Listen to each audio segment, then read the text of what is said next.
Bienvenidos de nuevo y ahora vamos a emprender de lleno lo que es la hepatitis alcohólica y la hepatopatía alcohólica en general, incluyendo la estetosis alcohólica que ya la vimos, se vio en Injuria, y vamos a hablar largo y tendido de cirrosis. Yo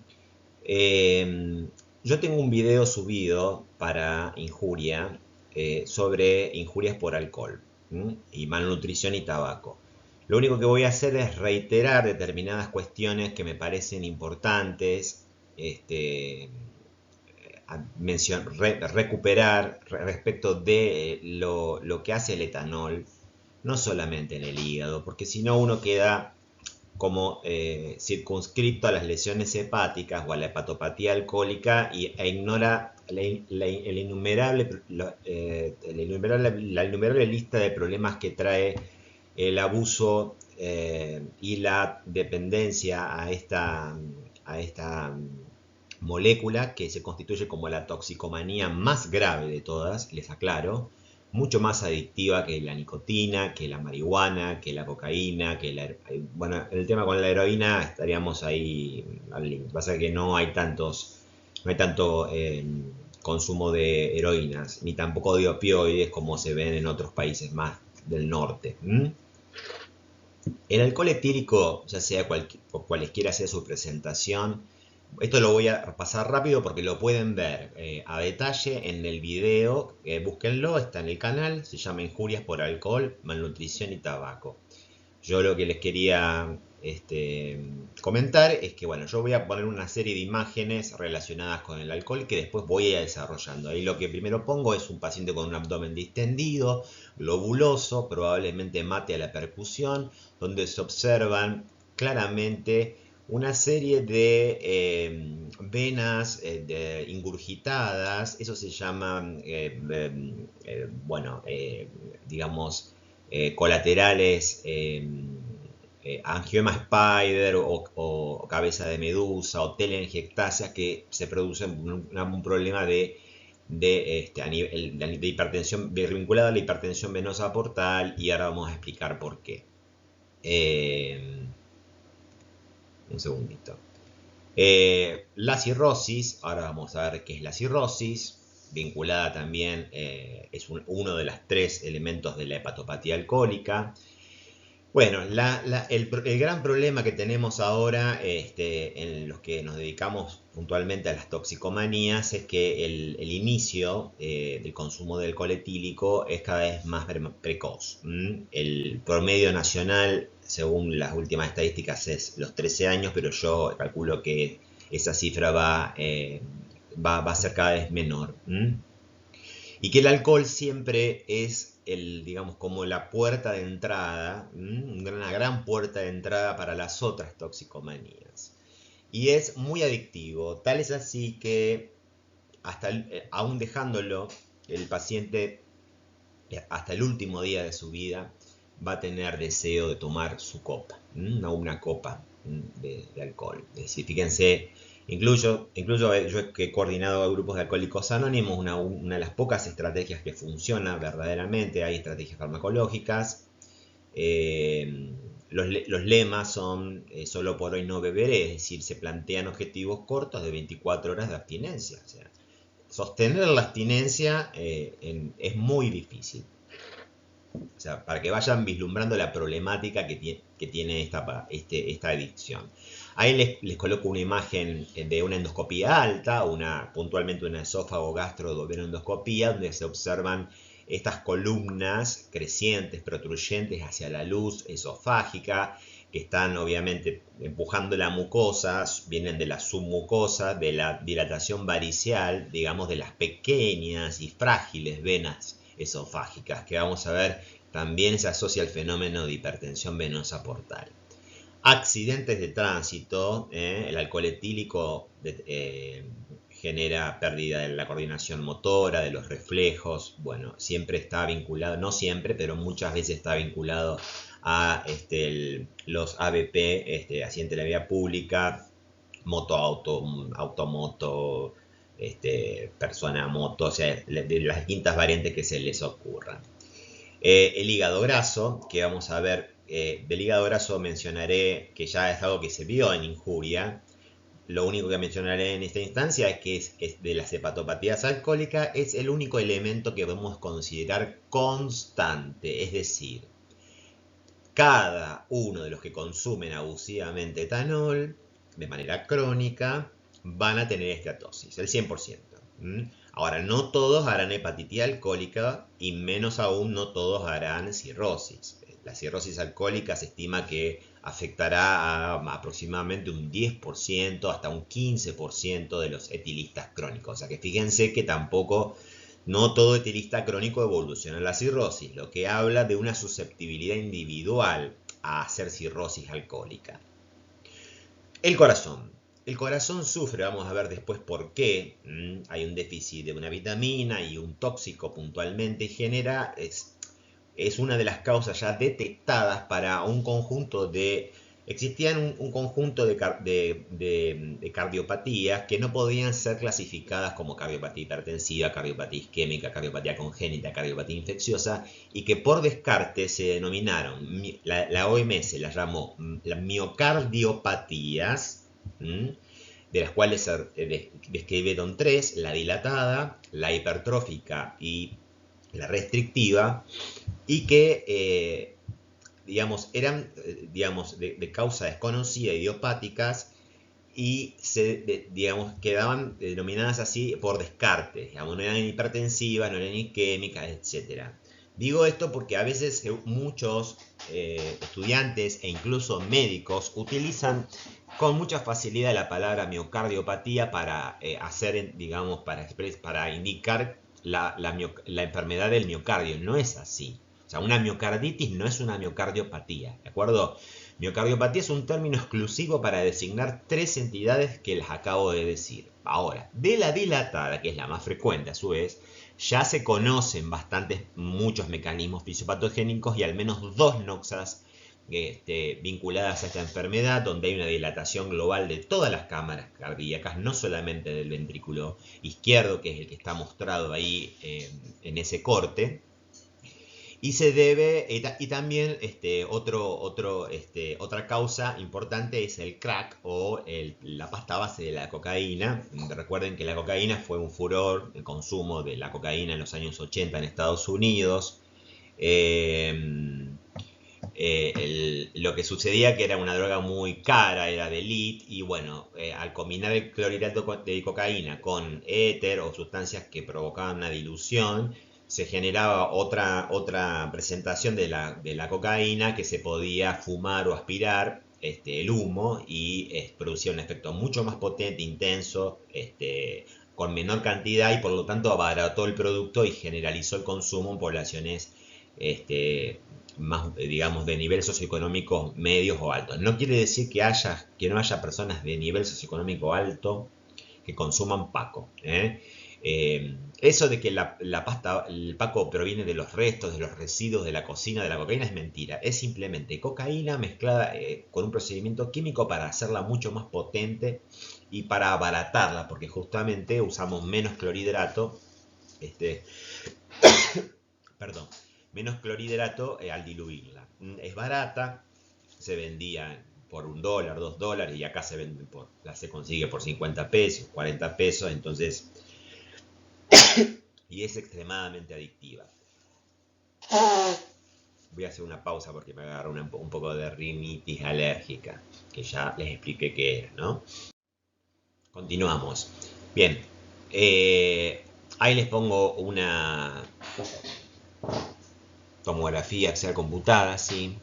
Bien, de cerebro. Vamos a ver en qué consiste la encefalopatía. Hay varias encefalopatías, ¿no? La de Wernicke y otras, y es una de las principales causas de demencia, luego de la demencia tipo Alzheimer y de las demencias vasculares, la demencia por alcohol, a tenerla en cuenta. Ahí les puse un corte de páncreas que luego explicaremos, que no es un páncreas normal, está patológico. Hay una afectación pancreática clara vinculada al consumo de alcohol crónico.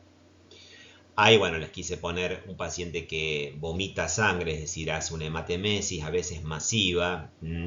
hay muchos pacientes, bueno, se debe a una complicación de la cirrosis, que ya la mencioné, a las varices esofágicas, que están vinculadas con esta imagen. Bueno, la laceración de la mucosa puede, digamos, digamos, lacerar la pequeña capa de la vena y el paciente empieza a hacer un sangrado masivo, una hemorragia digestiva alta por encima del ángulo de Trace, o una hematemesis masiva que puede provocarle el óbito. Una alta tasa de mortalidad, hasta el 50% de los que hacen episodios, digamos, cuadros variciales complicados, fallece. Y es muy lamentable ver cómo mueren estos pacientes porque empiezan a vomitar, a vomitar, a vomitar y en pocos minutos se choquean y se les va la vida. Hacen un shock hipovolémico fundamentalmente. Bien, el alcoholismo crónico vinculado a altas tasas de intentos o autoeliminaciones, es decir, intentos autolíticos de autoeliminación o intentos suicidas. Es decir, que hay un aspecto, digamos, dentro de los pacientes que se quitan la vida está el consumo de alcohol crónico. Y también las alteraciones de la mucosa oral y fundamentalmente del esófago y del estómago. Ahí en realidad está graficada una masa en parte del esófago. Está en importante vinculación con el carcinoma esofágico. Si bien los principales factores asociados al carcinoma esofágico son, en Argentina, el consumo de bebidas muy calientes, como el mate, como estoy tomando yo, pero yo los tomo a 80 grados como corresponde. Pero hay gente que le gusta tomar el mate calentísimo, que hierve, que pela. Bueno, esos materos crónicos con agua hervida tienen irritación crónica del esófago y eso genera cambios metaplásicos, cambios displásicos y finalmente el carcinoma. Bien, bien. Por lo tanto, podemos considerar sencillamente al etanol como un veneno, en tanto la molécula se consuma abusivamente. Obviamente no estoy haciendo, no estoy haciendo, digamos, una especie de campaña en contra de la existencia del alcohol, ni tampoco promoviendo una ley seca. Estoy totalmente a favor de que no se, que de la ley de alcohol cero, de que no se deba manejar, pero bueno, hay pacientes que consumen alcohol y que consumimos incluso alcohol, un vasito de vino eventualmente, pero ahora vamos a ver cuáles son las dosis de alcohol que también están en el video y Bien, y quiero volver a repetir esta diapositiva que ya está subida en uno de mis videos para determinar, es decir, para determinar, digamos, el tema de las dosis. Existen pacientes que son bebedores regulares, que toman de lunes a lunes, y bebedores irregulares, digamos, que toman mucha cantidad de gramos en los fines de semana. Ambos son alcohólicos siempre y cuando superen una cantidad de gramos día. La dosis máxima de gramos de etanol día es en el varón 80 gramos y en la mujer exactamente la mitad. Esto se debe, y ustedes ya lo han estudiado en Injuria, a que la mujer tiene la mitad de la masa de la alcohol deshidrogenasa en hepática, por lo tanto puede metabolizar la mitad de las moléculas que consume.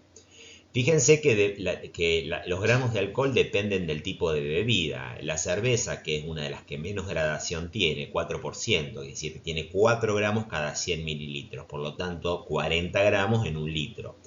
Por lo tanto, en el varón el límite máximo vendrán a ser 2 litros de cerveza y en la mujer 1 litro de cerveza. Si en 100 mililitros hay 4 gramos, en 1 litro hay 40 gramos, en 2 litros hay 80 gramos. Ahora, a medida que incrementamos, digamos, la gradación, el vino, por ejemplo, 16%, bueno, tenemos que en 1 litro de vino hay 160 gramos. Entonces, consumir media botella de vino de 1 litro, no de 3/4, de 1 litro, que equivale a 2 vasitos de 250, ya es consumir 80 gramos día. Y en la mujer, un vaso de vino día, de 250 mililitros. Y acá fíjense, es lo que yo les decía de la falta de noción de que hay muchos bebedores regulares que son etilistas crónicos, que son adictos que tienen un grado de dependencia física y psíquica, con tolerancia incluso, que toman todos los días hasta una botella de vino con el almuerzo, una botella de vino con la cena y lo consideran como un aperitivo más de las comidas, pero tienen un problema con el abuso de esta sustancia. Y fíjense que cuando hablamos del whisky ya con una gradación de 40%, ya en 100 mililitros hay 40 gramos. Por lo tanto, dos medidas, digamos, que son, la medida de whisky son 100 mililitros. 200 mililitros, o sea, dos medidas de whisky o una medida de whisky en la mujer, ya constituye, digamos, la dosis máxima. O sea, a partir de esas dosis se está haciendo un consumo abusivo de gramos de la molécula de alcohol por día. Bien, asimismo, en el video de injurias por alcohol, yo les hago una explicación y una definición de lo que llamamos drogodependencia en salud mental y, digamos, cuando, digamos, consideramos que un paciente depende de una sustancia, es decir, hay una dependencia física y psíquica o ambas, que básicamente a mí me gusta hablar siempre de que el adicto pierde su autonomía, es decir, no puede decidir por él, digamos. Bueno, si quieren paren el video aquí, vean en qué consiste cada uno de estos elementos que el DSM considera, o sea, cuando hallamos 3 o más de estos patrones digamos, de conducta desadaptativa, bueno, un término muy norteamericano, pero bueno, básicamente la aparición de un síndrome abstinencial, tengan en cuenta que son pacientes que habitualmente mienten en la consulta, o sea, niegan cuánto toman, o sea, cuando uno les pregunta cuánto beben, o sea, que calculen que dupliquen o tripliquen lo que el paciente les refiere o utilicen un familiar para confirmar realmente. Esconden el alcohol en la casa, así como me pasó justamente este fin de semana que una paciente EPOC que vino con una exacerbación de la EPOC, lo primero que me dijo es que no fumaba más. Bueno, después me dice la enfermera, no, sigue fumando. O sea que los pacientes mienten, en realidad se mienten a ellos mismos, pero bueno, como uno no los conoce, el paciente miente por los diversos motivos y no somos quienes para juzgarlo. Lo que pasa que, bueno, siempre es mejor saber, obviamente, la verdad para poder tomar mejores decisiones. Bueno, y ahora retomo la diapositiva, que también forma parte de lo que es recuperación de contenido de injuria. Recuerden que el alcohol etílico se consume fundamentalmente por vía oral y que se absorbe parte en el estómago, un 20%, y el resto en el intestino delgado, y que de allí va directamente por vena porta al hígado. Y en el hepatocito, el sistema metabólico que se encarga, obviamente con el responsable mayoritario del metabolismo del etanol, es un complejo enzimático llamado alcohol deshidrogenasa de localización citosólica, que a través de esta reacción, donde el NAD suma un NADH, es decir, se reduce, por así decirlo, se obtiene esta sustancia, esta porquería de metabolito que llamamos acetaldehído. Lo digo así con la palabra porquería, y estoy siendo un poco soez, pero al mismo tiempo lo quiero llamar así porque quiero que comprendan que esa es la molécula que realmente produce muchísimo daño en el hepatocito. El etanol también es tóxico per se, pero es el metabolito acetaldehído el que más daño genera dentro del hepatocito. Ese acetaldehído tiene su propio sistema metabólico, que se trata de la enzima acetaldehído deshidrogenasa, que de la misma manera, con reducción del NAD, lo transforma en ácido acético, saco la cámara, para luego transformarlo en acetil-CoA y dividirse en agua y dióxido de carbono o acetil-CoA para entrar en el ciclo de Krebs, digamos, para ser utilizado como energía, básicamente. Pero en realidad vamos a ver que el exceso de NAD reducido bloquea la entrada del acetil-CoA o del ácido acético al ciclo de Krebs y hay todo una, o sea, lo que sucede con el exceso de NADH es que empieza a producirse mayor cantidad en el REL de ácidos grasos. Es decir, consumir y metabolizar una molécula de etanol o etanol es lipotrófico, es decir, deriva en la síntesis de lípidos. O sea, ya el solo hecho de metabolizar etanol es lipotrófico. Por lo tanto, no es de esperar, no es para sorprenderse que, como yo les mencioné al pasar, el elemento constante de la hepatopatía alcohólica o de cualquier hepatópato alcohólico es la esteatosis, que suele ser masiva. No comienza siendo masiva, comienza siendo centrolobulillar y luego se hace panlobulillar. Eso en términos microscópicos. En términos macroscópicos será una esteatosis difusa que afectará a toda la glándula. Es una hepatopatía difusa, digamos, la esteatosis. No hay, excepto la esteatosis que se produce en el hígado nuez moscada, que se presentaba como pequeños patrón moteado debido a lesiones de la zona 2, como les expliqué en el video anterior. Ahora, ¿por qué existen estas vías alternativas? Estas vías alternativas se mantienen obviamente inactivas cuando se metaboliza etanol, pero yo siempre hago esta misma explicación, que no sé si será didáctica o no, bueno, la intención es que lo sea. La alcohol deshidrogenasa, imagínenla como un pulpo que tiene varias tentáculos y agarra una molécula de etanol con una púrpura y la mete y hace la deshidrogenación, agarra otra, agarra otra, agarra otra. Ahora, cuando un paciente toma 160, 300, 400 gramos de etanol, es muy probable que la masa de alcohol deshidrogenasa se sature, todas las manitos del pulpo estén ocupadas por etanol, y es allí cuando el etanol empieza a aumentar libre, digamos, en el citosol, y tiene que haber vías metabólicas alternativas que se hagan cargo de ese etanol en exceso. Una de ellas viene por el lado del REL, es decir, ocurre a nivel microsomal. Microsomal es un término que se relaciona con el retículo endoplásmico liso. Seguramente en farmacología le han explicado que por un proceso que se le hace a de preparado, de cortes de las células, el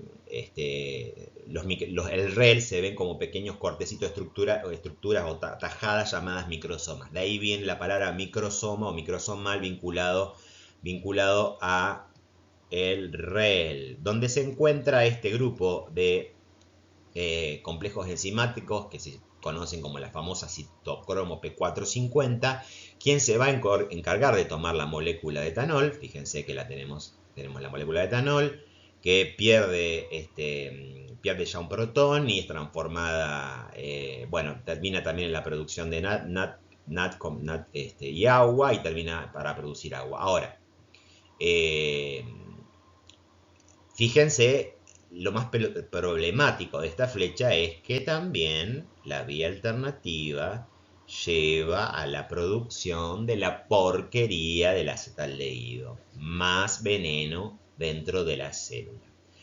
La vía de los peroxisomas, si bien lleva a la producción de acetaldehído, también tiene otro efecto grave, que es la producción de agua oxigenada, es decir, de peróxido de hidrógeno, que es un radical libre.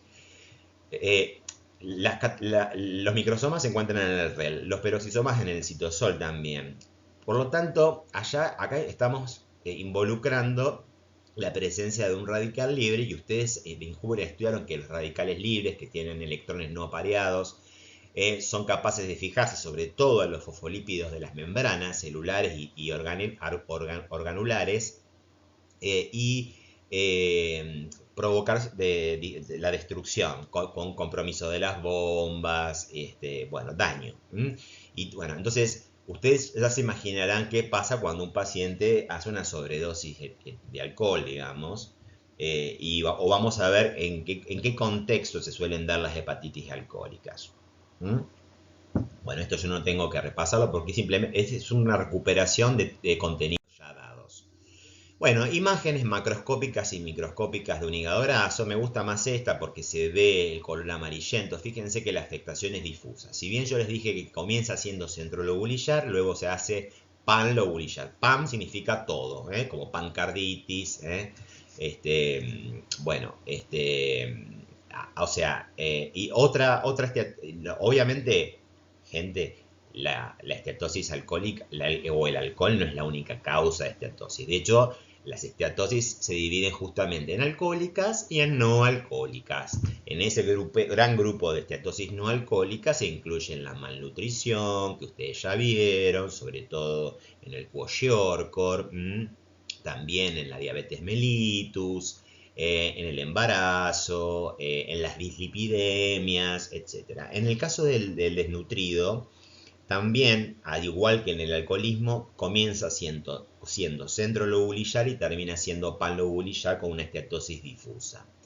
Microscópicamente, con tinción de hematoxilina eosina, recuerden que uno va a ver, estos son hepatocitos y estos probablemente sean elementos del tejido que compone la tríada portal, pero lo que más llama la atención son estos espacios vacuolares o macrovacuolares redondeados que están conteniendo lípidos. ¿Cómo lo sospechamos? Porque con la inclusión, cuando se toma un trozo del tejido, ya sea por biopsia, en este caso, supongamos que esto es una biopsia, bueno, se incluye en parafina, el proceso de inclusión en parafina, digamos, barre el material lipídico. Por lo tanto, estas vacuolas, si bien queda fijado en parafina, quedan vacíos de contenido. Por lo tanto, cuando se tiñen con hematoxina eosina, no hay nada que tome el colorante y por lo tanto se dice que estas vacuolas o macrovacuolas se ven ópticamente vacías. No quiere decir que no tengan nada. Bueno, de hecho no la tienen porque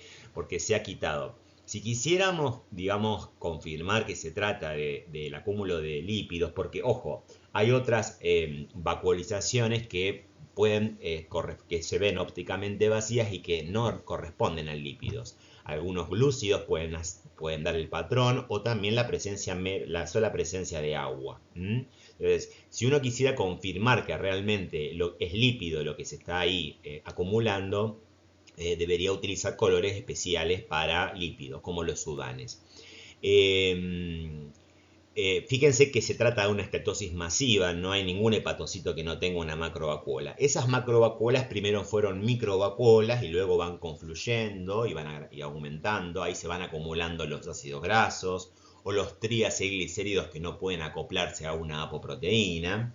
Y recuerden que el acúmulo en la estatosis es de ácidos grasos y o triacilglicéridos, pero no de colesterol.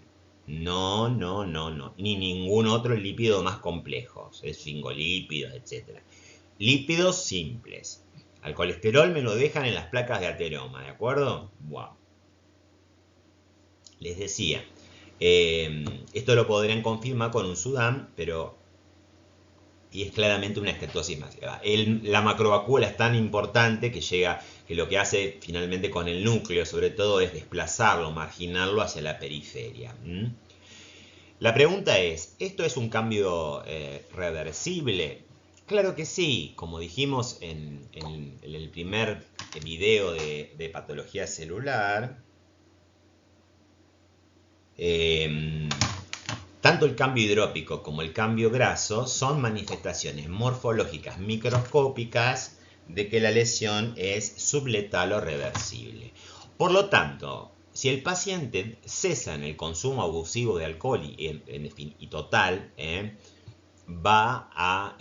puede revertir, puede limpiar su hígado. El hígado graso se puede palpar voluminoso, con borde romo, se puede obviamente objetivar muy bien en las ecografías. Ahí en mi Instagram búsquenlo, hay un videito con dos ecografías. Una dice normal liver y otra dice fatty liver y ven fácilmente cómo la ecogenicidad aumenta difusamente en un hígado graso.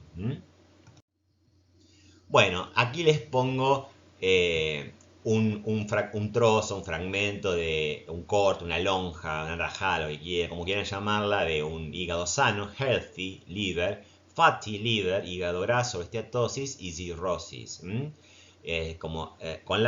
Bueno, algo que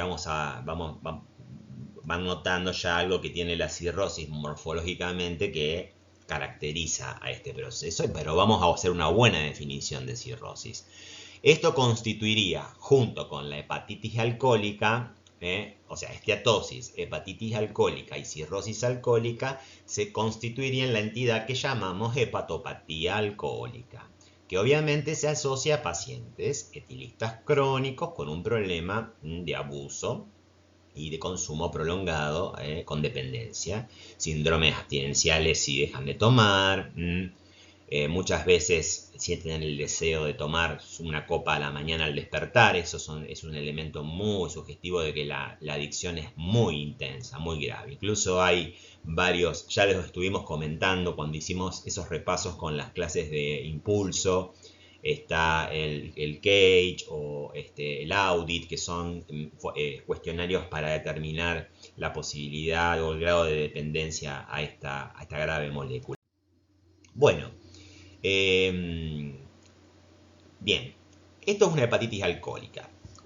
Yo les mostré en el video anterior, unos esquemas de las hepatitis virales. Una viral aguda, una viral crónica persistente, una viral crónica activa. Yo quiero que vean en este esquema que en una hepatitis alcohólica claramente habrá un daño hepatocelular variable. Algunos hepatocitos como por ejemplo, van a presentar esteatosis, es decir, la macrovacuola desplazando el núcleo hacia la periferia. La G está marcando como infiltración grasosa o esteatosis.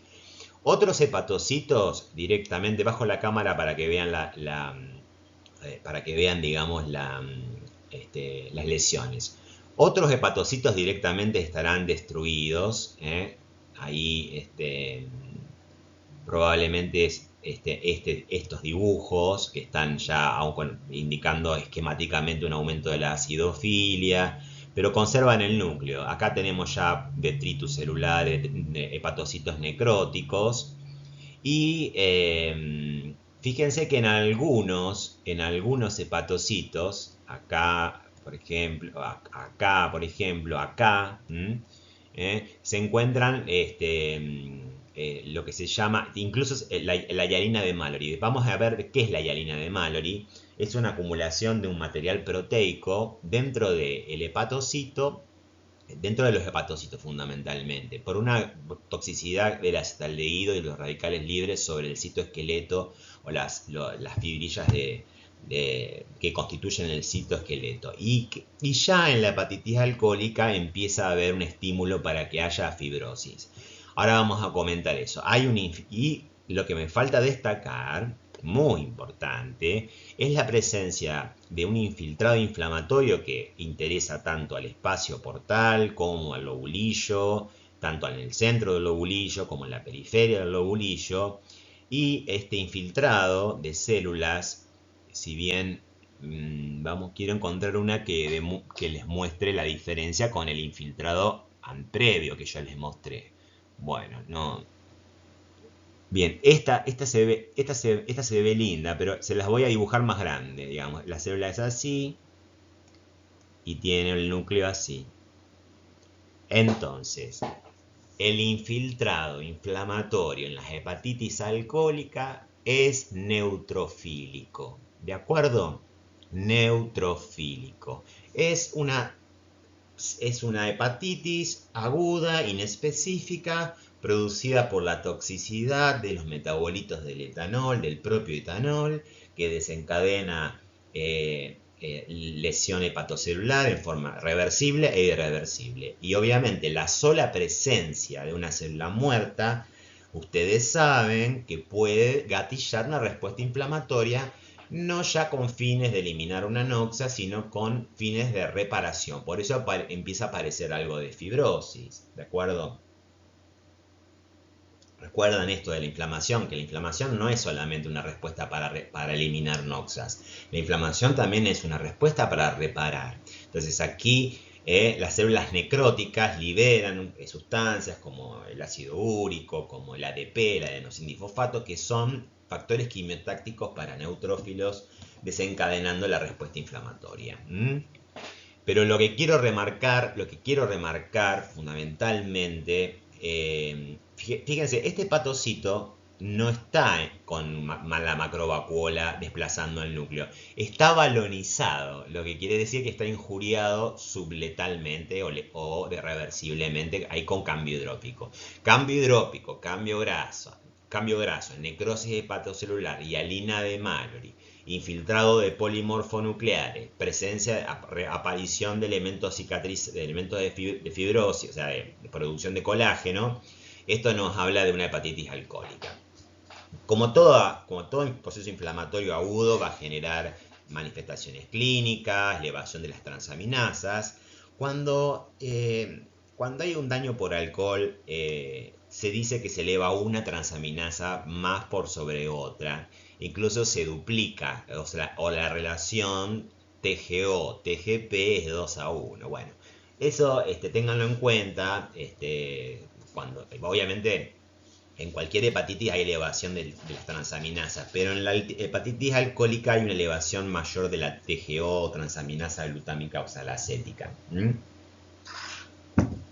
Claramente el paciente puede presentar fiebre como síntoma sistémico del proceso inflamatorio. Puede presentar ictericia, obviamente se trata de una hepatopatía difusa, hepatopatía inflamatoria aguda, difusa, con hiperbilirubinemia mixta. La pregunta del millón acá es: ¿cuándo un paciente alcohólico crónico hace una hepatitis alcohólica? Ahora, cualquiera puede hacer una hepatitis alcohólica. Qué sé yo, me voy al aniversario de casado de mi tío de 50 años y me tomo 2 botellas de whisky. Bueno, estoy tomando una gran cantidad de gramos de alcohol. ¿Por qué no puedo estar ahí al límite de hacer una hepatitis alcohólica? Ahora, es más frecuente en el etilista crónico porque yo les decía que el etilista crónico vive consumiendo etanol, ¿no? Entonces ya su alcohol deshidrogenasa y los pulpitos citosólicos, están todos ocupados ya con sus moléculas de etanol, saturadas. Entonces, si el paciente viene consumiendo regularmente 3 litros de cerveza o 4 por día, una botella de vino por día, pero en algún momento de su vida, porque esto se trata de una enfermedad psiquiátrica donde, digamos, se intrincan con crisis vitales continuamente, pérdida del trabajo, problemas familiares, pérdida de la pareja, una mudanza, cualquier cosa, una crisis vital, rendir un examen, rendir bien un examen, rendir mal un examen, tener un hijo, no perder un hijo, todos son crisis vitales, dependiendo de la subjetividad de cada uno, obviamente, y lo simbólico que representa eso para cada uno, ¿no? Las representaciones que se tienen sobre tal fin. Ahora, les repito, ya está saturada las vías naturales, entonces inevitablemente ese exceso de dosis de etanol, de moléculas, van a utilizar las vías alternativas, con lo cual se va a producir muchísimo acetaldehído y radicales libres.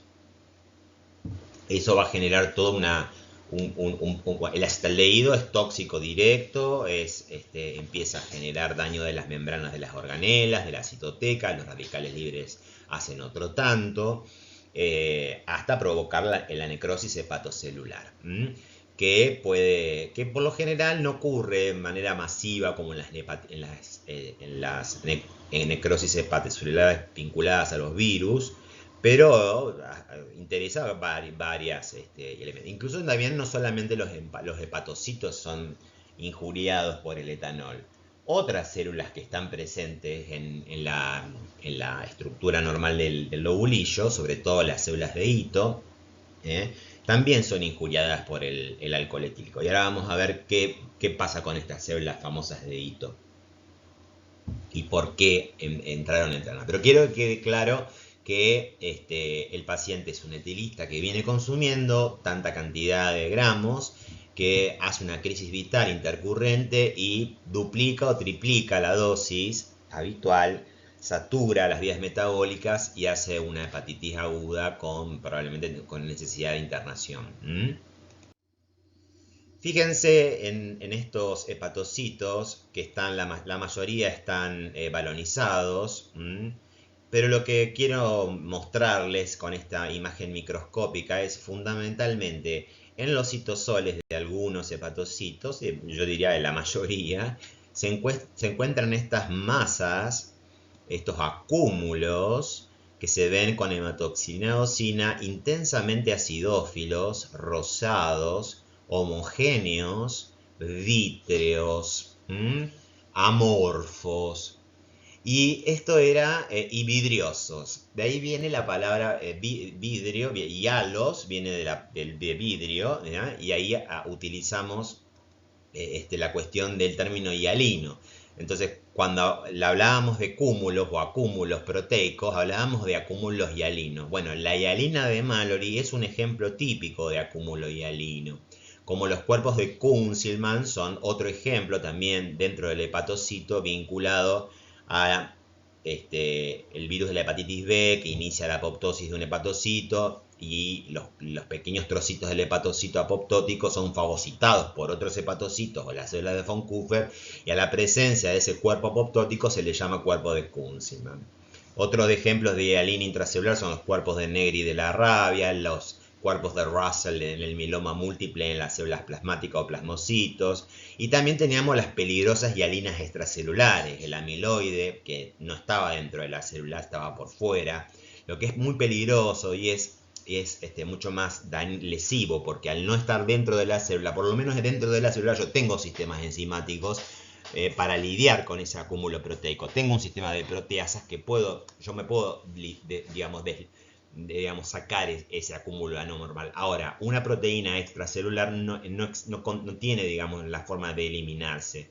Esto pasa con la amiloidosis, pasa también con el acúmulo proteico, el aumento de la masa de la sustancia fundamental en las paredes de las arteriolas, en el proceso de llamado que vimos ya en injuria, denominado arterioloesclerosis hialina.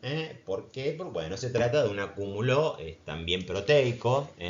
Esto se produce también por depósito, en algunos casos de elementos glucoproteicos, en el caso de la diabetes, pero también por producción de sustancias fundamental, aumento de la permeabilidad, pasaje de proteínas, etc. Bueno, esta diapositiva me resulta siempre muy interesante para mostrarles y para desmitificar un poquito. Pertenece a esta revista y a este artículo, por si lo quieren buscar, para desmitificar algunas cuestiones respecto a la historia evolutiva natural de la hepatopatía alcohólica. Como verán, el abuso de alcohol, el uso crónico o abuso de alcohol crónico o la hepatopatía alcohólica, de manera constante, ahí le ponen 90-95, pero yo le hubiera puesto 100%, van a desarrollar esteatosis como elemento de la hepatopatía alcohólica. La esteatosis está presente por el sencillo hecho de que el metabolizar etanol es lipotrófico, genera grasas. Bien, a partir de allí, un 20 a 40% de los pacientes van a generar un cuadro que se denomina fibrosis hepática, que no tiene nada que ver todavía, por favor, con la cirrosis, donde ahora vamos a definir correctamente cirrosis, que es un término que a mí me gusta que ustedes sepan definir correctamente. A mí me dicen que soy el fanático de las definiciones, pero bueno, con una definición uno puede ubicarse. Y acuérdense que las definiciones tienen que abarcar, o el concepto, mejor dicho, tienen que decir el todo del término, de manera lo más sintética posible. Fíjense que un gran porcentaje hace fibrosis, pero solamente un 8 o un 20%, promedio 10-15%, hace cirrosis verdaderamente. O sea que es desmitificado totalmente que el 100% de los etilistas crónicos harán cirrosis. Y les pongo ahí que de ese grupo que hace cirrosis, un escaso porcentaje, pero no despreciable, 3 al 10%, va hacia el hepatocarcinoma. Por varios mecanismos, ya sea por vinculación con por la oncogenicidad del virus B, o bien en el caso de la hepatitis, de la cirrosis por virus C, o la cirrosis alcohólica en este caso. Cuando hay cirrosis, van a ver ahora, por qué se puede generar un terreno que puede ser susceptible de iniciar un cambio neoplásico. Vamos por parte. Ahora, esta fibrosis, acá está la clave, digamos. ¿Qué es lo que produce esta fibrosis? Digamos, ¿no? Porque una cosa es hablar de los nódulos de regeneración de la cirrosis y otra cosa es hablar del fenómeno de fibrosis hepática. El efecto tóxico que tiene el etanol sobre las células de hito, sumado a factores de riesgo y a estados de comorbilidad que están mencionados allí, el hecho de ser mujer, la obesidad, factores dietarios, el patrón de cómo se bebe, bebedor regular, bebedor irregular, etc. La asociación con una hepatitis viral, con una hemocromatosis, con una infección por HIV, ya sea con eventos o no de SIDA, todo eso contribuye a que haya mayor o menor grado de fibrosis. ¿Quién es el encargado, el responsable? ¿Quiénes son los autores de la producción de este colágeno? Que no es un colágeno que es el de reticulina, sino es un colágeno cicatrizal. Son las células de hito. Las células de hito, o también llamados lipocitos, que lo único que se sabía de ellas es que acumulaban vitamina A, nada más. Pero luego se abre todo un campo ¿Por qué surge este campo de investigación? Porque se veía que existían pacientes que hacían cirrosis alcohólicas sin jamás haber hecho en su historia, en su vida, ni siquiera una hepatitis alcohólica. Cuando yo tengo 43 años, cuando yo estudié este tema, mi idea, digamos, secuencial de la historia natural de la hepatopatía alcohólica era: el paciente hacía steatosis, hacía varias hepatitis alcohólicas que generaban daño, cirrosis, fibrosis, y llevaban a la cirrosis. Bueno, para nada. Las células de hito empiezan a producir fibras colágenas que empiezan a meterse entre los espacios en el espacio de Dicé, y van de alguna manera ocupando esos espacios, disecando, es decir, separando hileras de hepatocitos, rodeando la vena centrolobulillar, desplazando la vena centrolobulillar, es decir, el propio consumo del etanol, sin que haya necrosis necesariamente y de manera suficiente y necesaria como causa, va generando la producción de colágeno que va ya a empezar a distorsionar la arquitectura normal del lobulillo hepático. Hasta ahí no tenemos cirrosis, simplemente tenemos la ocupación de estos espacios por elementos cicatrizales. Ahora sí, si el paciente a este proceso le agrega, digamos, como comorbilidad o como episodios intercurrentes, cuadros de hepatitis alcohólica, es un efecto potenciador para que el paciente evolucione a cirrosis. Ahí yo no me equivocaba cuando hacía ese razonamiento. Obviamente, si hay cuadros de hepatitis alcohólica y hay cuadros necrotizantes y cicatrizales, el daño es mucho mayor para llegar a la cirrosis. Pero en realidad, para llegar a la cirrosis tenemos una fibrosis a cargo de las células de hito y como un elemento que contribuye a la evolución de la cirrosis, a las hepatitis alcohólicas, a factores de riesgo y otros factores comórbidos. ¿De acuerdo?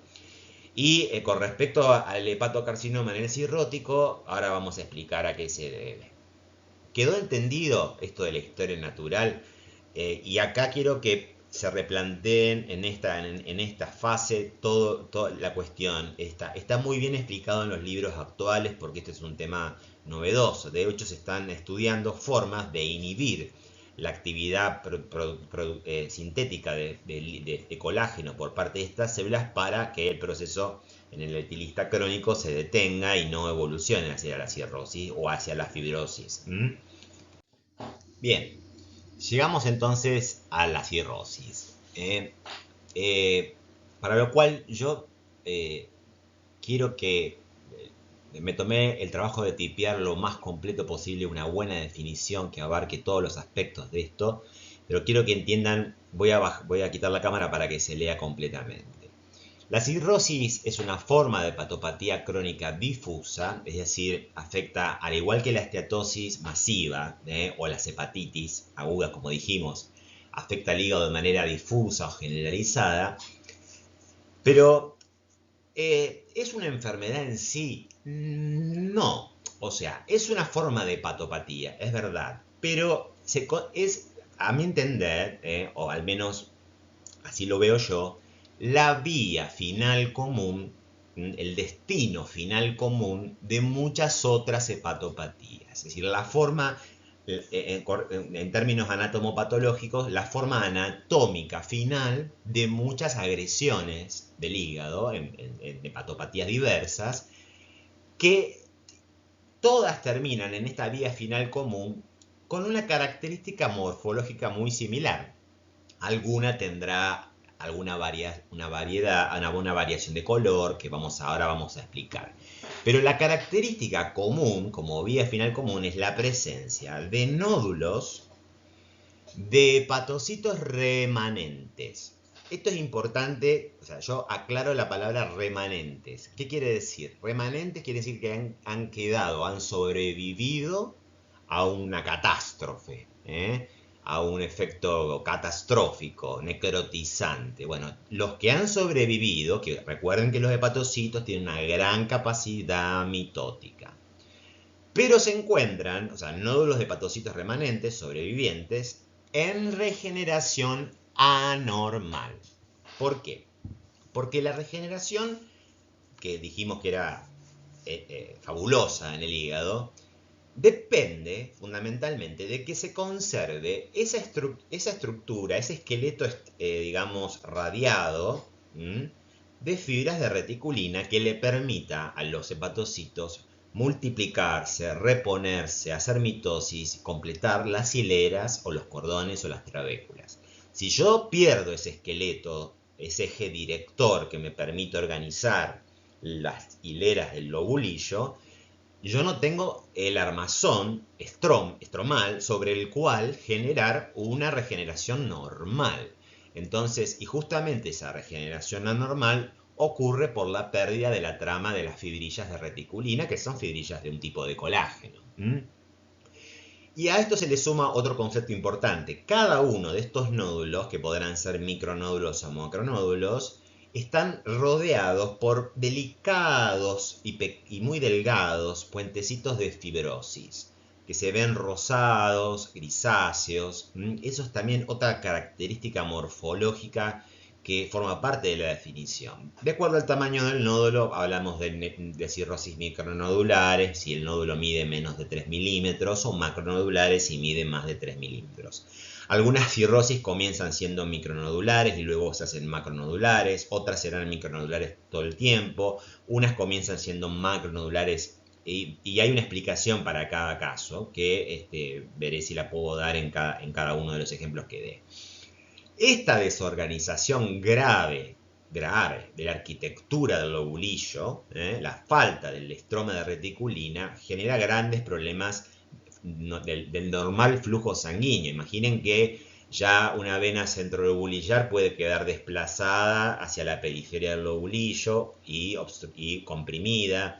El espacio, la tríada portal lo mismo, es decir, a la sangre, sobre todo que viene por vena porta, le va a ser difícil transitar un recorrido muy desorganizado, tortuoso, que le permita franquear el hígado, es decir, atravesar la circulación del hígado para llegar finalmente a destino, que son las venas centrolobulillares, las venas suprahepáticas y el corazón derecho.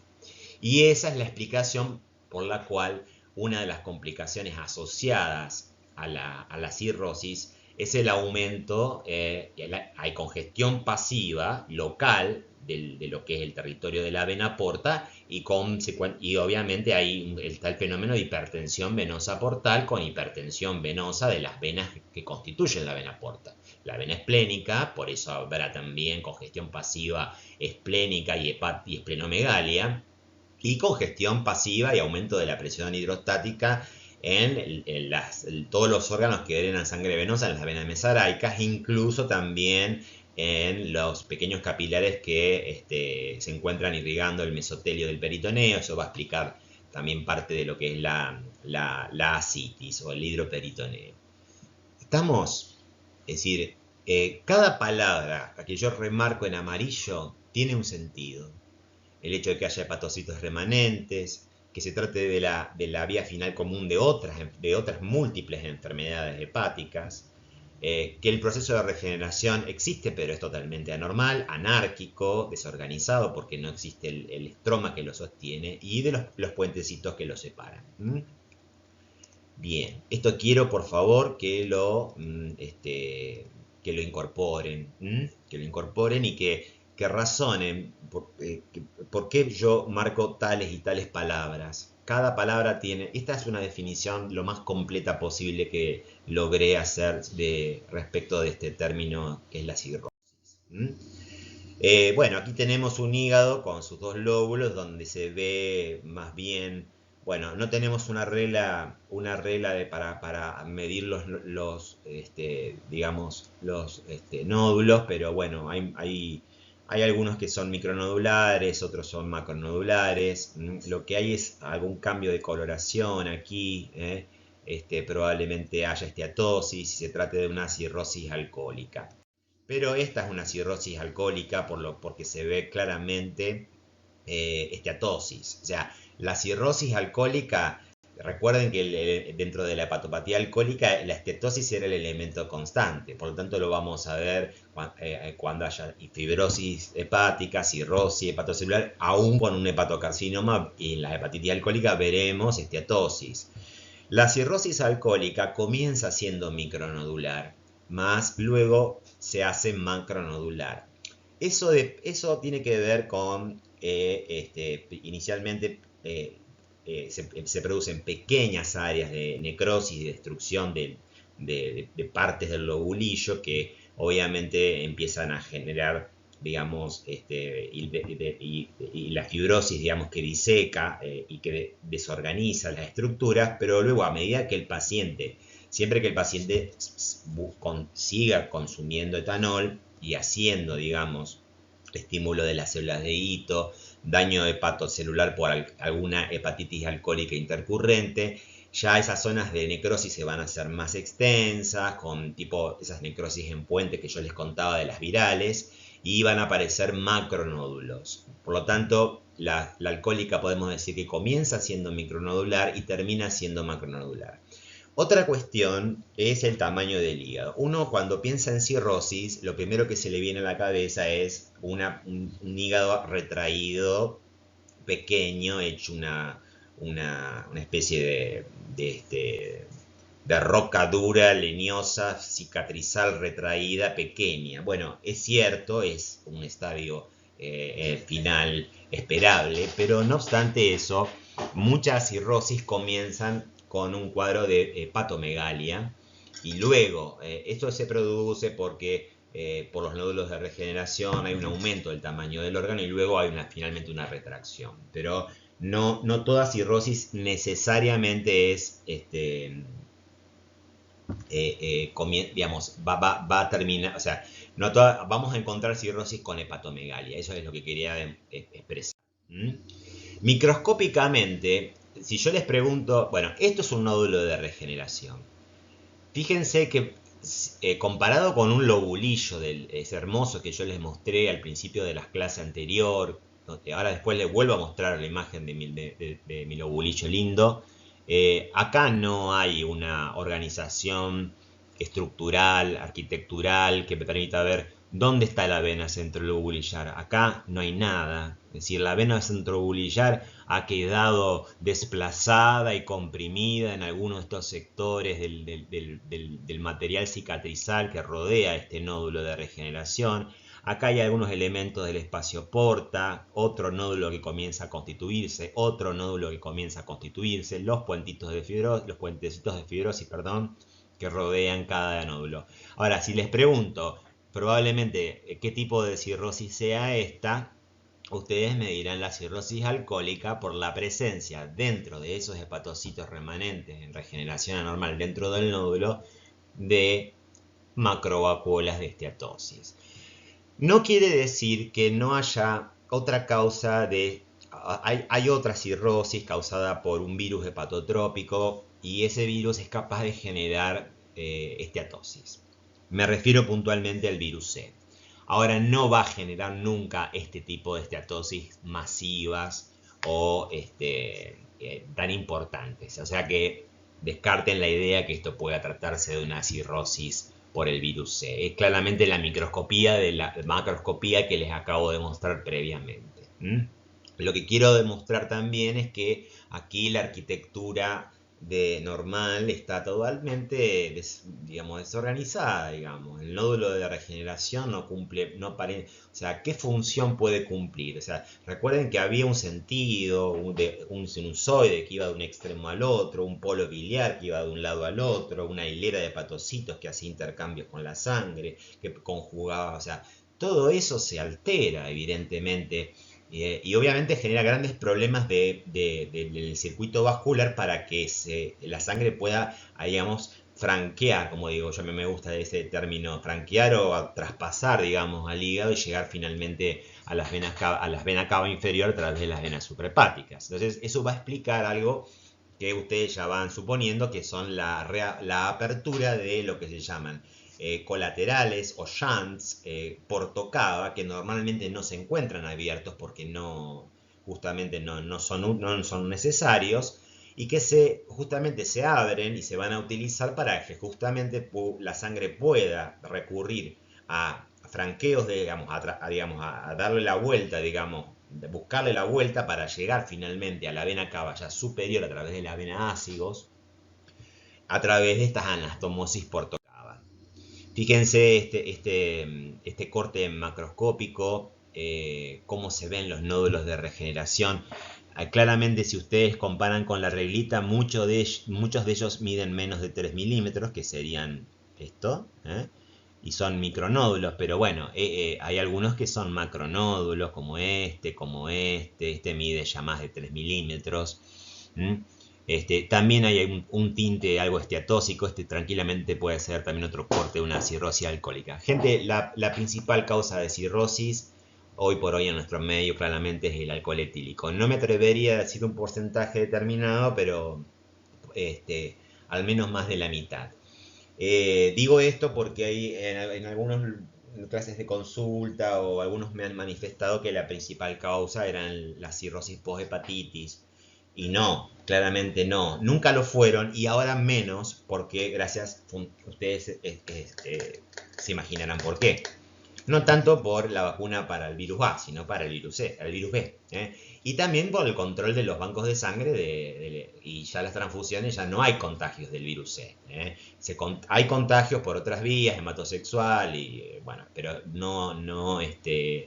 digamos, no es la forma más frecuente, dado que la adicción al alcohol es importantísima, por lejos, es la cirrosis alcohólica. La cirrosis post-hepatitis, o también llamada post-necrótica, ocupa el segundo lugar todavía, pero está bastante alejada en la casuística de la cirrosis alcohólica.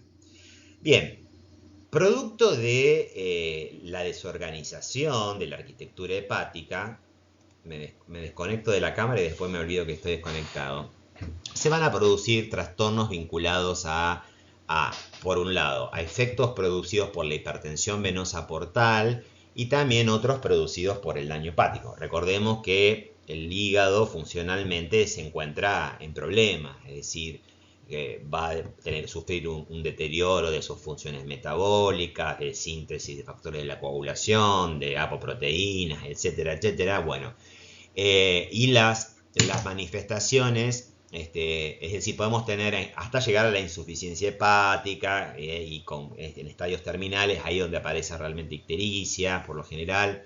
Pero bueno, cuando uno habla de complicaciones de la cirrosis, nunca debe olvidar la citis, es decir, el hidroperitoneo, Son pacientes con el abdomen distendido, globuloso, mate por el líquido, se puede palpar la onda líquida, no sé si saben cómo hacer la maniobra.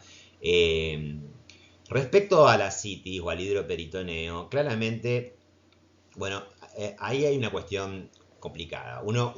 Yo pregunto por lo general en los exámenes la fisiopatogenia de la citis en la hipertensión venosa portal y en la cirrosis puntualmente. Porque no toda hipertensión venosa portal es complicación de una cirrosis. Ojo, de hecho, no el Robin, sino el Mohan del hindú, clasifica la hipertensión venosa portal, y es la única clasificación que encontré en algún libro que anda, digamos, disponible para el estudiante de medicina, las clasifica como las ictericias en prehepática, hepáticas y poshepáticas. Bueno, léanlo, es muy, o sea, y es totalmente al revés de lo que se plantea en la ictericia, por así decirlo, digamos. ¿Qué quiero decir?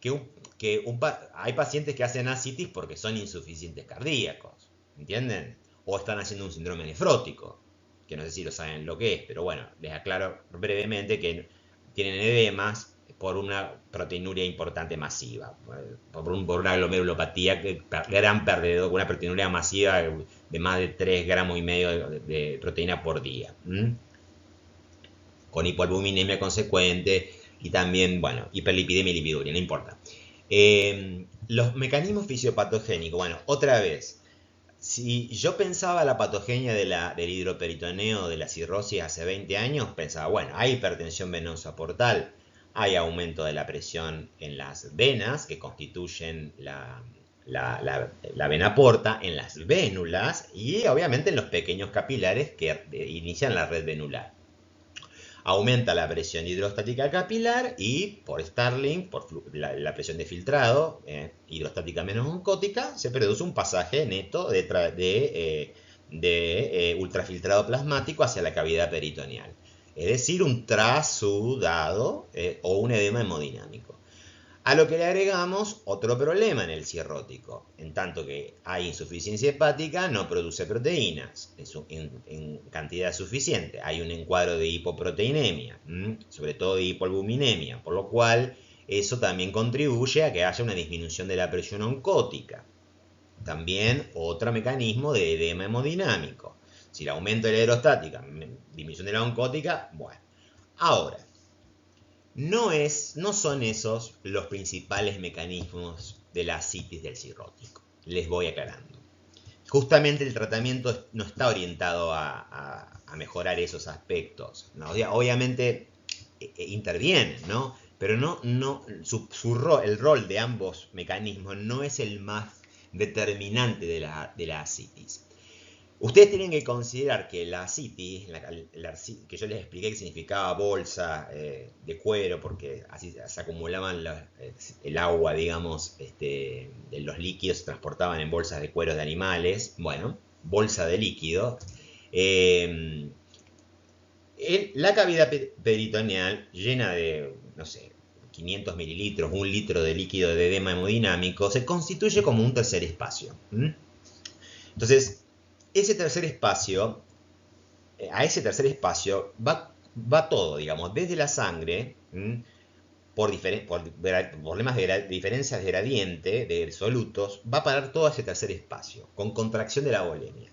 Entonces, cuando hay contracción de la volemia, efectiva o eficaz, esto es sensado, obviamente, ¿por quiénes? Los riñones. Los riñones detectan que hay un hipoflujo renal, producto de esta contracción de la volemia, y se activa, se empieza a secretar renina y después, obviamente, el angiotensina 1 es activado en angiotensina 2 por la enzima convertidora y luego la angiotensina 2 en los pulmones lo activada, luego va a actuar sobre receptores y actuar sobre la glándula suprarrenal para liberar aldosterona. Acá está el problema, de la aldosterona.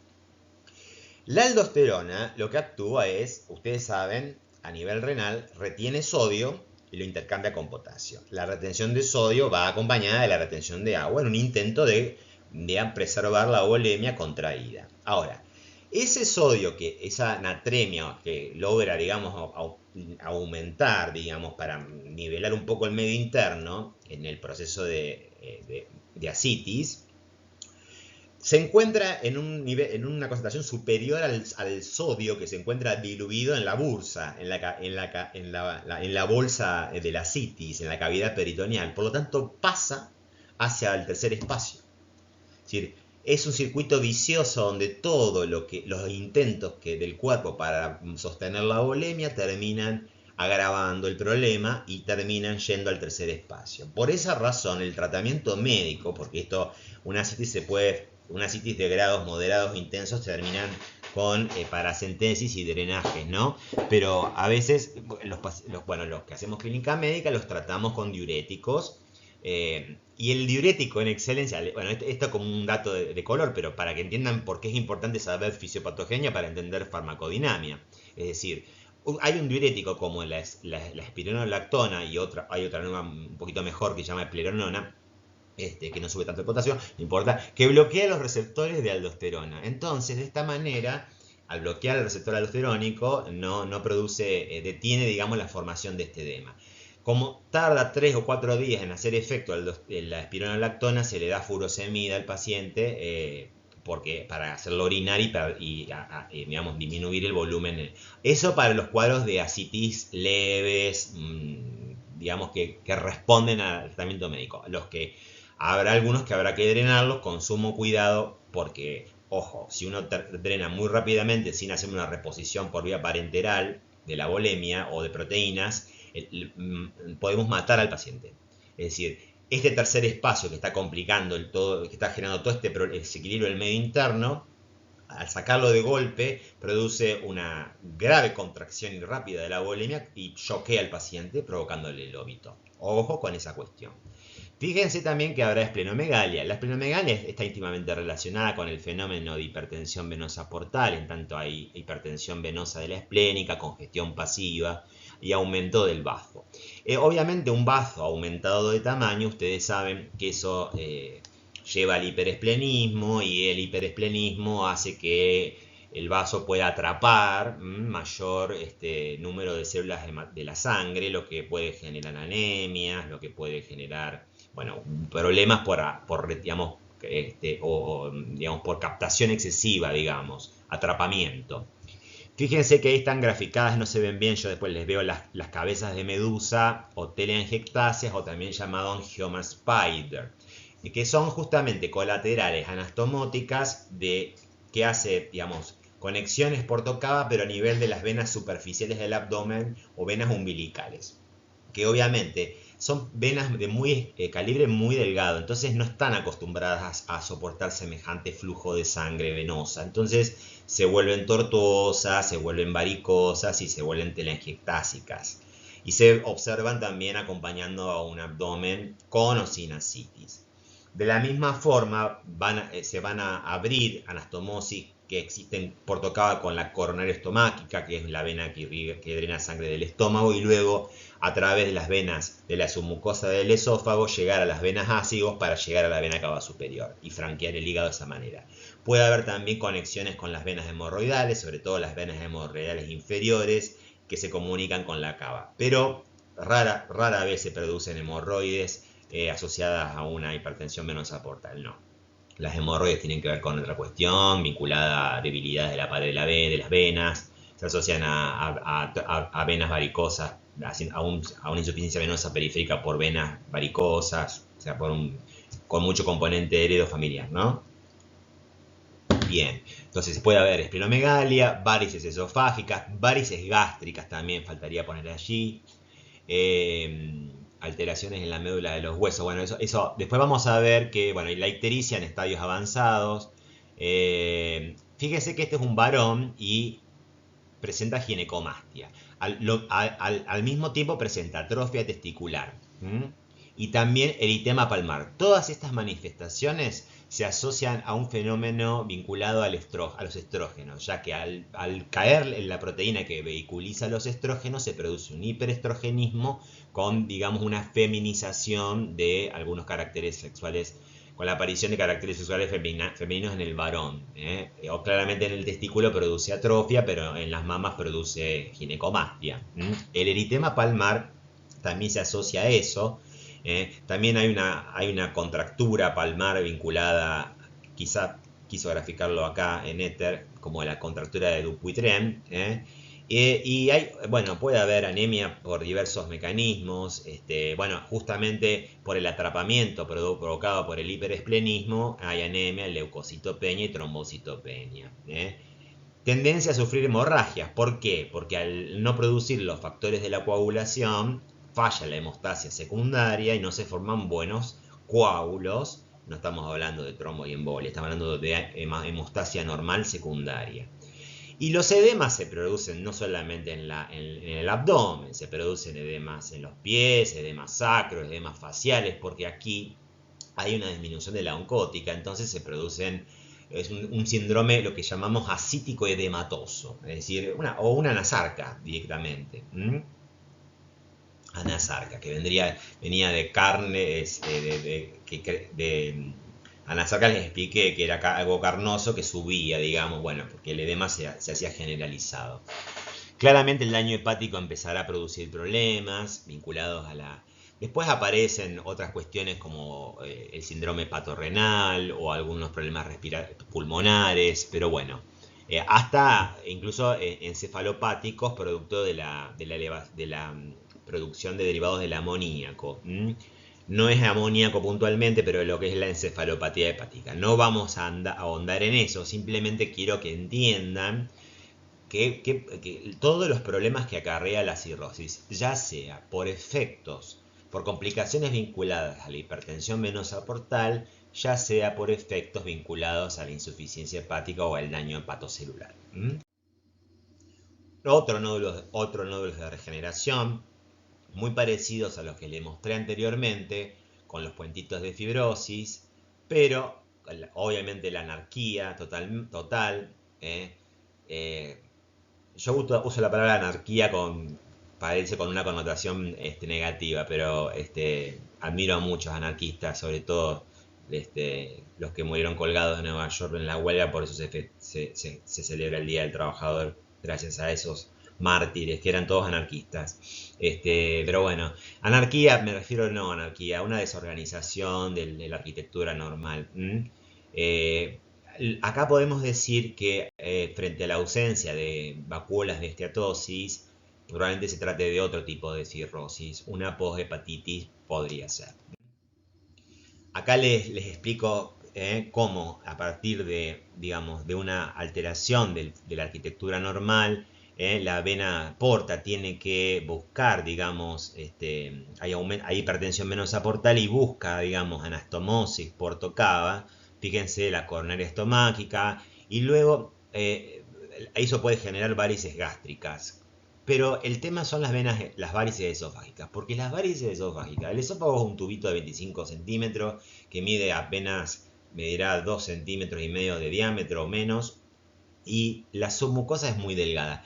Las venas de la submucosa son muy delgaditas y no están acostumbradas a que transite por ellas semejante volumen de sangre, ¿de acuerdo? Entonces, claramente va a haber una dilatación, va a haber un proceso congestivo, va a haber un proceso de dilatación, lo que va a generar, digamos, atrofia de la pared y cicatrización posterior, y va haciendo una distorsión, digamos, va generando una tortuosidad o una dilatación varicial, digamos, generando estas varices esofágicas, que obviamente protruyen hacia la mucosa y que cualquier laceración o daño en la mucosa puede generar sangrado.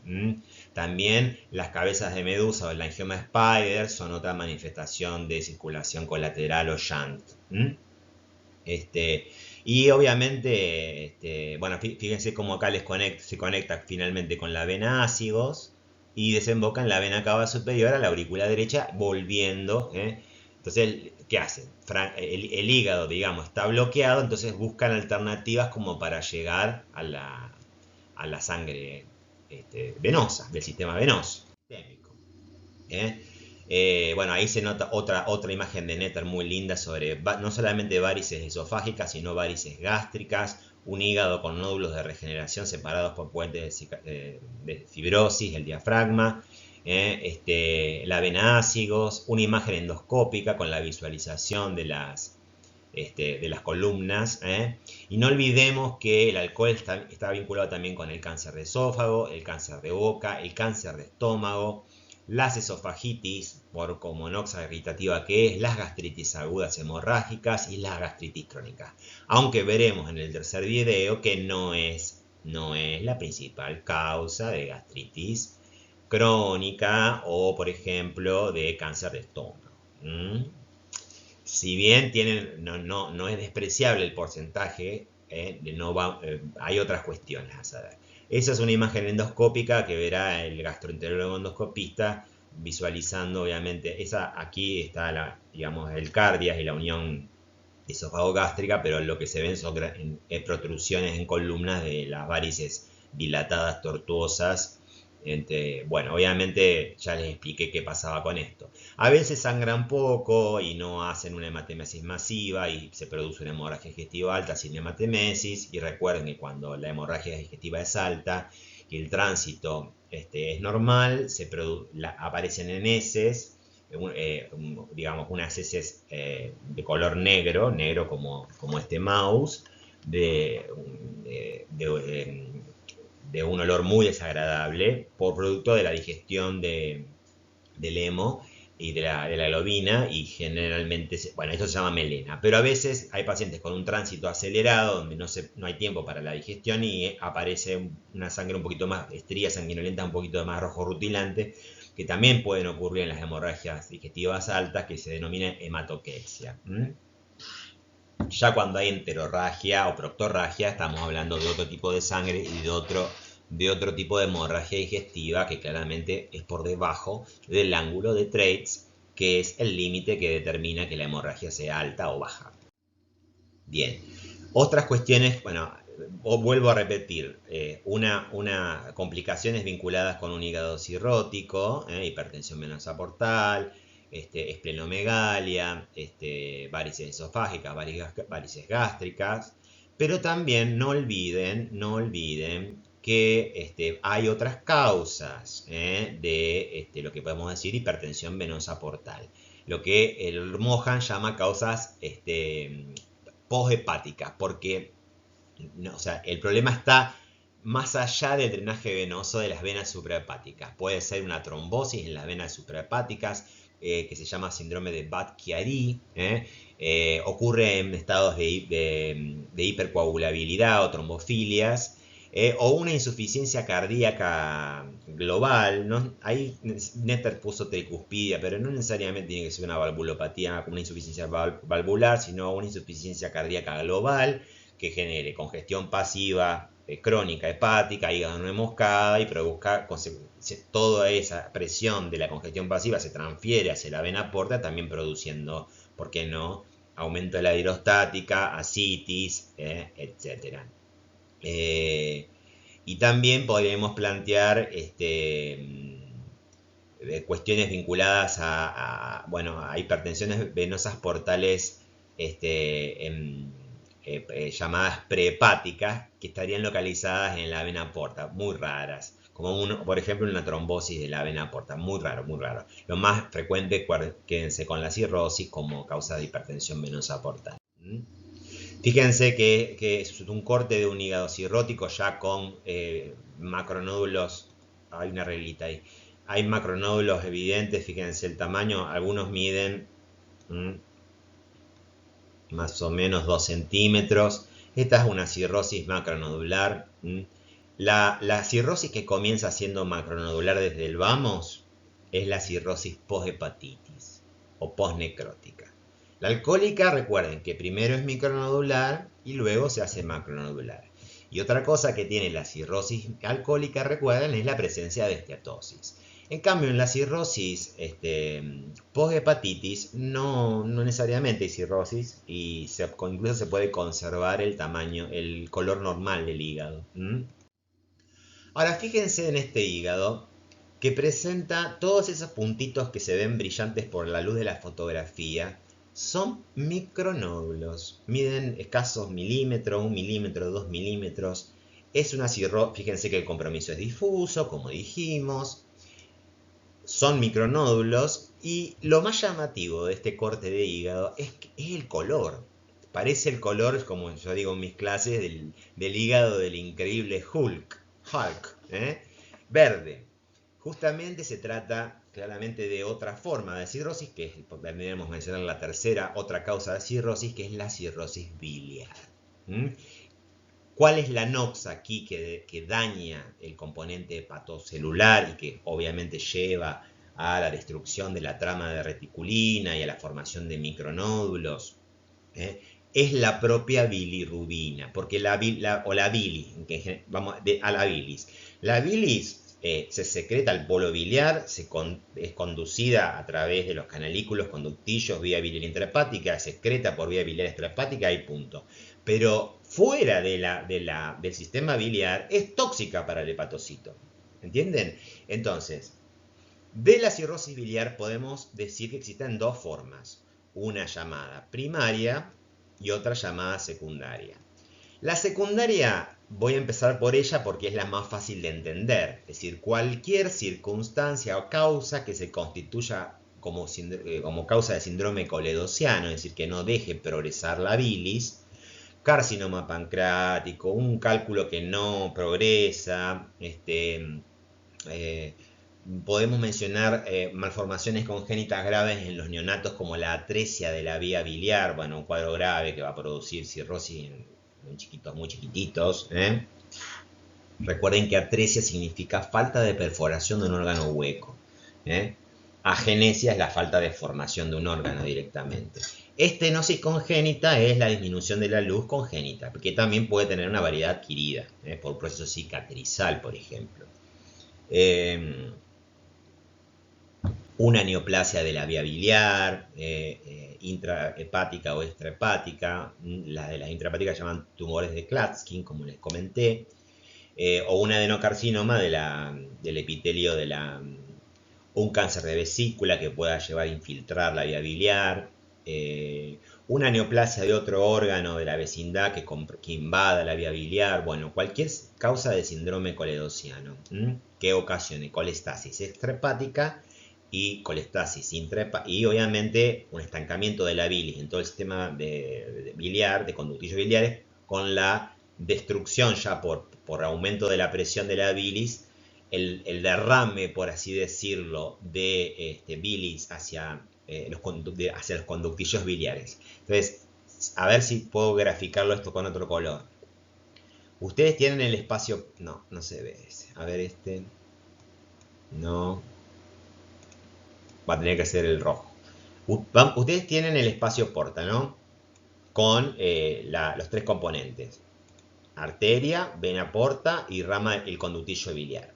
Entonces, y tienen el lobulillo, que acuerden que era un hexágono.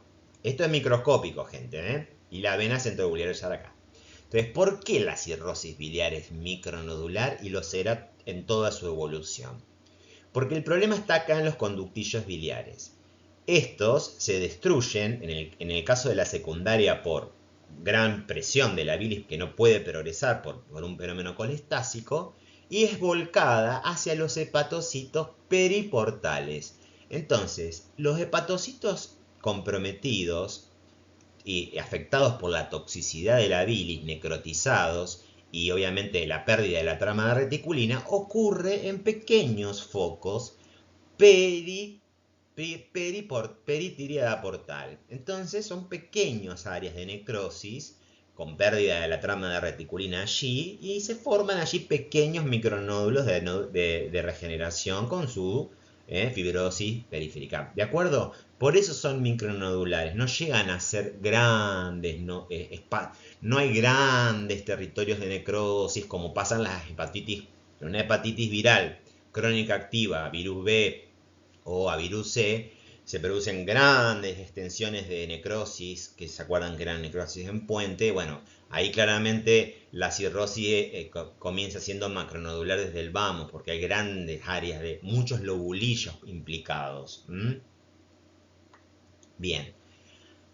Ahora, tenemos el gran misterio de la cirrosis biliar primaria. ¿Qué es eso? Y voy a hacer algunos comentarios porque muchos se quedan con la cirrosis biliar y piensan en un síndrome de Coledociano, obviamente en un problema de drenaje de la bilis. Hay un grupo de pacientes, es infrecuente, habitualmente son mujeres jóvenes, en edad media, 40 años, que destruyen estos conductillos biliares no ya por un aumento del volumen de la bilis y de la presión, sino porque hay anticuerpos que se fijan que afectan, digamos, las células del conductillo biliar y producen su destrucción. Son anticuerpos fundamentalmente antimitocondriales, se llama cirrosis biliar y se acompaña tiene un cortejo signo sintomático que lo voy a mencionar. También utilizo a mi querido Netter. Obviamente, fíjense, tenemos un hígado cirrótico, micronodular, de color verdoso. Hay colestasis intrahepática centrolobulillar, hay inflamación iliar y proliferación de conductillos, porque ante la pérdida o el daño de los conductillos hay un intento de regeneración de conductillos para reponer lo perdido. Pero pasa lo mismo que, o sea, acá es lo mismo que en la imagen anterior. Hay cirrosis, ya no por destrucción mecánica, por así decirlo, sino por un fenómeno. Esto es una enfermedad autoinmune que ocurre, como dije, en mujeres de alrededor de los 40 años y que presentan, obviamente, hepatomegalia en las primeras fases. Ojo, luego hay reducción del tamaño del hígado. Además de ello, presentan santomas, que son manchas cutáneas, y santelasmas. Ahora les voy a explicar. Yo tengo un trabajito, una publicación sobre trastornos dermatológicos de la cirrosis. Quien quiera que le pase el paper me escribe que se lo paso. Los santomas, tanto los santomas como los santelasmas se deben a acumulación de lípidos. Aquí en la cirrosis hay una grave alteración de los lípidos, en tanto hay una alteración de las proteínas transportadoras de lípidos. Entonces, se generan estados de dislipidemia. Y ojo, los antelasmas, que ahora les voy a mostrar mejor en una fotografía, son como unos tumorcitos que acumulan grasa, pero no son exclusivos de esta patología. Ocurren en dislipidémicos, diabéticos, o sea, no se queden con eso. Va a haber ictericia, puede haber un síndrome de malabsorción, en tanto el hígado, al no producir, síndrome de malabsorción ustedes no vieron nada, todavía no vieron lo que es la celiaquía y nada, pero uno para absorber los nutrientes necesita la bilis, necesita los jugos pancreáticos y necesita de una mucosa intestinal íntegra. Entonces, si no tengo bilis no puedo emulsionar las grasas, hago esteatorrea, no absorbo. Si no tengo jugo pancreático, no tengo lipasa, no tengo quimiotripsina, tripsina, ¿entienden? Entonces hay problemas. Y si tengo una mucosa atrófica, como en la celiaquía, también se produce síndrome de malabsorción. Esto ocasiona problemas de pérdida también de malabsorción con pérdida de calcio en estas mujeres que termina generando osteopenia u osteoporosis. Es muy frecuente la asociación en realidad, cuando hay una enfermedad autoinmune, yo creo esto que lo mencioné en algún lugar en mis videos, cuando hay una enfermedad autoinmune, no es difícil pensar que puede haber otra enfermedad autoinmune. En tanto, lo que hablábamos cuando yo les hablaba de la selección tímica y la tolerancia central o de la tolerancia periférica por los Treg, por ejemplo, así como hay una cirrosis biliar autoinmune, puede haber una tiroiditis de Hashimoto con hipotiroidismo, por ejemplo, o una celiaquía, o una Graves-based, o un vitiligo, ¿de acuerdo? Enfermedades de tipo autoinmune. Claramente se detectan estos anticuerpos antimitocondriales, son un marcador de la enfermedad, y las pacientes están cansadas, con prurito nocturno, porque no solamente, como hay un proceso colestásico también, no solamente pasa la sangre bilirrubina que le genera ictericia, sino también sales biliares que le genera picazón o prurito. Bien. Acá les quería mostrar cómo se ven los santelasmas. Algunos le llaman tumores grasos benignos. A mí la palabra tumor no me gusta involucrarla aquí porque, bueno, Pero ya les digo, si bien se asocian a hepatopatías y una de ellas es la cirrosis biliar primaria, también se asocia a cualquier otro tipo de hepatopatía colestásica y también a cualquier causa de dislipidemia, como por ejemplo en la hipercolesterolemia familiar, en la pancreatitis aguda, la diabetes mellitus, el síndrome metabólico, enfermedades tiroides, bueno, bien. Pero les quería mostrar lo que era un santelasma. Bueno, esto forma parte de una captura del texto que si quieren se los paso. Se concentra solamente en las alteraciones cutáneas de los pacientes con cirrosis. Está muy interesante como para ampliar conocimientos, sobre todo para los que les interese la dermatología. Bueno, este es el eritema palmar, perdón. Que a veces se acompaña de contractura, eso se llama contractura de Dupuytren, y fíjense qué bien que se ven allí las telangiectasias o varicosidades de las venas umbilicales o de las venas abdominales superiores por formación de colaterales asociadas a un abdomen globuloso ascítico, ¿no? Bien, son estigmas cirróticos, estos también se denominan.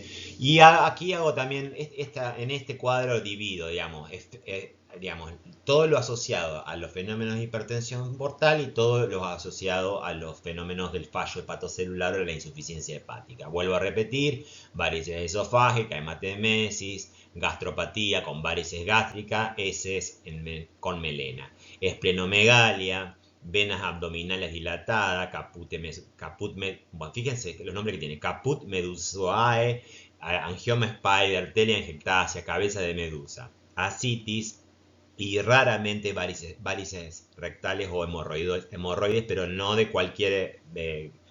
las venas hemorroidales inferiores son las que tienen conexiones con la cava, no las medias y las superiores. Y vinculadas con el fallo hepatocelular, bueno, sin llegar al coma, hay un fetor hepaticus vinculado al amoníaco, spider nevi, bueno, las arañas vasculares tienen que ver también con... Esto puede deberse a fenómenos telangiectásicos o bien también a fenómenos vinculados a la patología de la coagulación, los déficits y los factores alcohólicos. Como la ginecomastia y así como la atrofia testicular se vinculaba al hiperestrogenismo y la pérdida de vello sexual, la citis. Bueno, la citis, fíjense que en esta diapositiva el autor lo ubicó del lado del fallo hepatocelular, es decir, bueno, pero fíjense que yo les marqué 3 mecanismos fisiopatogénicos involucrados en la citis. Aumento de la hidrostática, disminución de la oncótica y fundamentalmente activación del eje renina-angiotensina-aldosterona con exceso de aldosterona y retención de sodio que va a parar al tercer espacio y no va a, digamos, a normalizar la contracción de la bulimia. Es como decimos nosotros, una bulimia ineficaz, un shock el paciente puede chocarse por una hipovolemia relativa.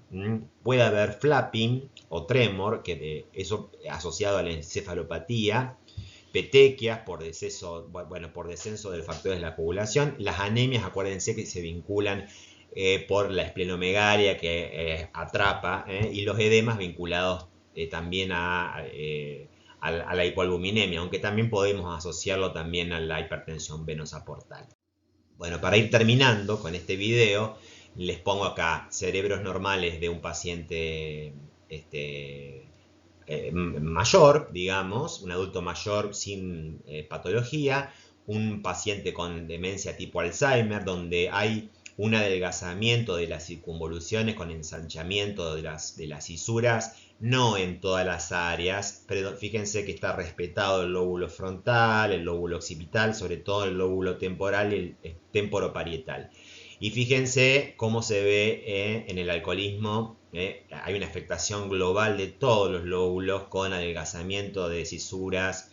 Y miren, la demencia alcohólica es realmente muy, muy grave porque además de todos los síntomas físicos que presenta el paciente, agrega este cuadro neuropsiquiátrico con alucinaciones que por lo general son auditivas pero también visuales, con excitación psicomotriz, bueno, y con todo los trastornos cognitivos de la demencia, ¿no? pero es un cuadro neuropsiquiátrico. O sea, fíjense hasta dónde llegamos con el consumo de alcohol crónico. Yo tengo personalmente muchos pacientes trato pacientes con demencia de tipo alcohólica. Este, también está asociado, vale la pena mencionar, a déficit de la vitamina D. Hay todo un tema del alcohol con la vitamina D que está bien explicado en el video de alcohol como injuria. Les muestro otra vez la miocardiopatía dilatada, un corazón normal y un corazón. Este es un corazón normal y este es un corazón con una miocardiopatía dilatada. Fíjense cómo se ha perdido la sustancia muscular de las columnas carnosas, cómo se han adelgazado las paredes. En realidad hay una cardiomegalia, debería agrandar la imagen y se debe a menos tiamina, que es un tipo de vitamina B, averigüen cuál, y el acetaldehído, que es, acuérdense, como le dije yo, la porquería. La porquería metabólica del metabolismo del alcohol. Bueno, para que lo recuerden, porque siempre lo menciono, pobrecito a Diego Maradona. Diego Maradona hace una insuficiencia cardíaca descompensada con falla y paro cardíaco, paro respiratorio. Y porque él padecía una miocardiopatía dilatada asociada al consumo de alcohol, agravada probablemente por el consumo ocasional de cocaína. Pero el alcohol. Maradona era un alcohólico. Esa era su enfermedad psiquiátrica de base. ¿De acuerdo? Él no quería internarse y yo, por lo que accedí digamos, por la televisión y por los medios, él quería tomar su copa, digamos. Cuando vuelvo a tomar, lo que le hacían todos los que lo rodeaban, esos sátrapas, eran dejar que no tome 2 días, limpiarlo un poco y sacarlo para mostrarlo sobrio, pero después volvía a tomar alcohol. Es decir, el alcohol era el problema de Maradona, no era la cocaína, no era la marihuana, no era tabaquista, creo, o sí, creo que fumaba habano. Y él se muere por esta enfermedad. Por esta enfermedad. Bien, por último, el páncreas es un órgano afectado por el consumo de alcohol. Lo vuelvo a repetir, lo vimos en injurias por alcohol, pero acuérdense que si bien puede dar una pancreatitis aguda, no es lo más frecuente. La causa más frecuente, lejos, 90%, son los cálculos, la litiasis biliar. Lo pongo aquí porque vamos a hablar de litiasis biliar ahora en la próxima exposición. El 90% son pancreatitis litiásicas o calculosas, es decir, un cálculo que viene por la vía biliar e impacta en la desembocadura del golédoco junto con el Wilson, obstruye el flujo de la salida del jugo pancreático, el jugo pancreático y su enzima se activan, algunas están activas como la lipasa, y empieza el proceso de autodigestión de la glándula.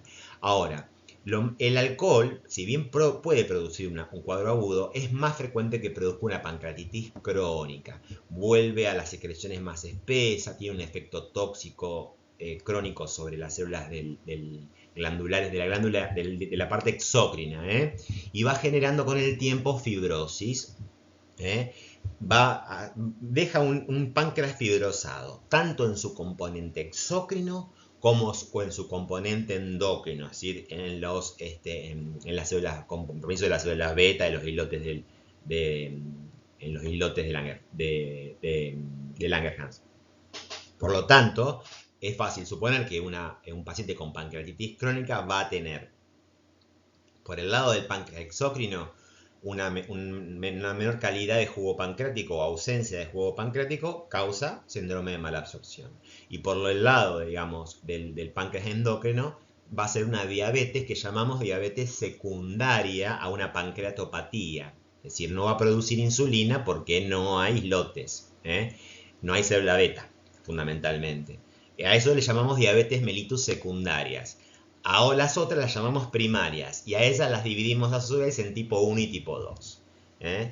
Bueno, gente, creo que esta es la última diapositiva. Quería terminar. Recuerden que el alcohol, o sea, la mujer que toma alcohol, hay muchas alcohólicas que se embarazan, obviamente, y que si continúan con el consumo de alcohol, aparece la llamada la fetopatía alcohólica con retraso mental, anomalías estructurales o anomalías congénitas a nivel encefálico, cara, corazón, cardiopatías congénitas, comunicaciones interauriculares, interventriculares, transposición de grandes vasos, Fallot, coartación aórtica. El alcohol etílico es la primera causa de retraso mental. Fíjense la casuística. Es decir, pero nadie, como yo soy parezco el que lucha por las causas perdidas, hablando de tuberculosis, hablando de Chaga, hablando de lepra, hablando de las cosas que no se discuten. Bueno, fíjense, primera causa de retraso mental, la fetopatía alcohólica. Y uno piensa en el mongolismo, en otras cromosomopatías, y no. Bueno, ahí había quedado algo lesionado al tabaco. Bueno, durante el embarazo, mayor riesgo de hendiduras bucofaciales, retraso del crecimiento intrauterino, los chicos nacen chiquititos, y parto prematuro. Gente, con esto terminamos el capítulo de patopatía alcohólica y fundamentalmente el de cirrosis, que es el tema central de este segundo material audiovisual.